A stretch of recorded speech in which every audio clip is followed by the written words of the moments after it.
I come to you this morning faced with the age-old question of if given 24 hours of travel time, how much could I possibly get read? People do 24-hour readathons all the time. I'm gonna do the same thing. I'm just going to be on planes and in airports. Currently 5:18 in the morning. I have a flight that takes off from where I'm at, San Jose, Costa Rica, at 7:55 this morning, and I land at my final destination of Dublin at 7:45 tomorrow morning. Now I recognize that this isn't a full 24 hours of travel because Ireland is ahead of where I'm at now currently, but time is made up anyways. This is my suitcase. This is my airport outfit. The goal is as little overstimulation as possible. And this right here is my potential TBR for the next 24 hours.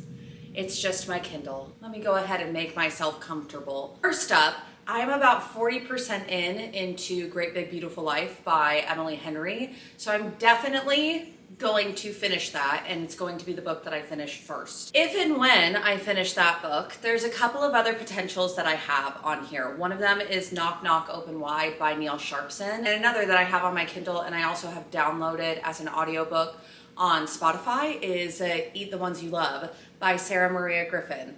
Both are horror books, and they both happen to take place in Ireland because I love a theme.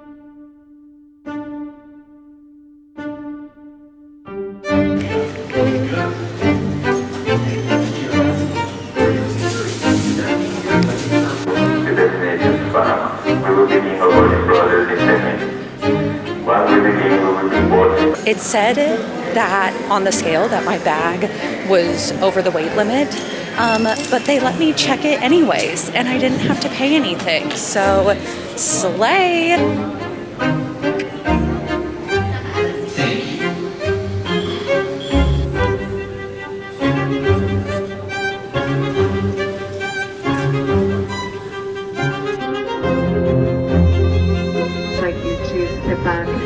Relax. The flying time this morning from GT, 5 hours 49 minutes at a planned cruising altitude of 34,000 feet. Overcast skies presently in Montreal, 26 degrees for arrival.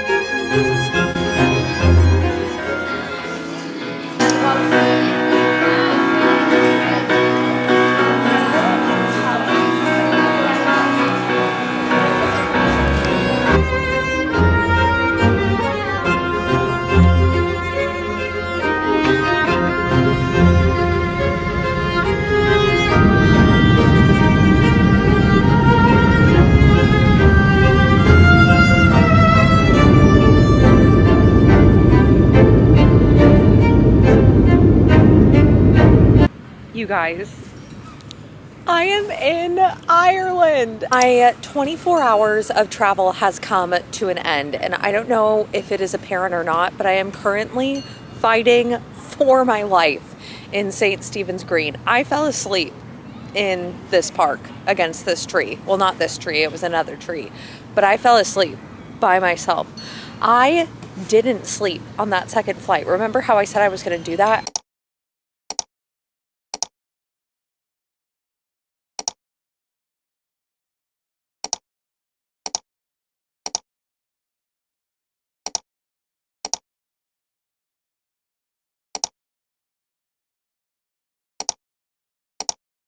I didn't, and I blame this book.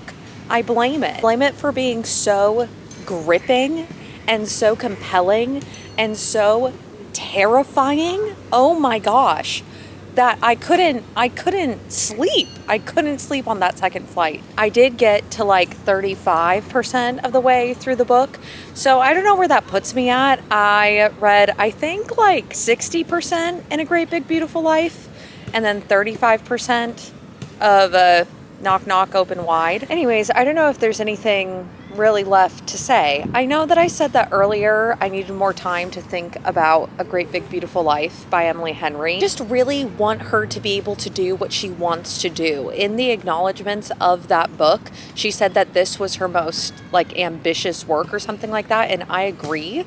And I just wish that, like, she's such a good writer. I wish that she would just write independently what she wants to write. Because in this one with the split timeline and the split storyline, it just felt like she was trying to write this Hollywood historical fiction, but then also knows that her audience is expecting a romance, so she wrote that too. And both stories were good stories, but I feel like they both suffered because she wasn't focusing on one. She was splitting her efforts between two. Anyways, if you're interested in my Emily Henry ranking, because I feel like we have to do that now, it's like a requirement after we finish a new Emily Henry book. At the top, People We Meet on Vacation. Then Happy Place. Those two switch back and forth a lot for me. Then Funny Story. Then Beach Read. And then Great Big Beautiful Life. Although that may change. Those two may switch back and forth. We'll see. And then Book Lovers is at the bottom. This has been 24 hours of travel full of great reads. And now I'm going to try to stay awake and enjoy being in Ireland.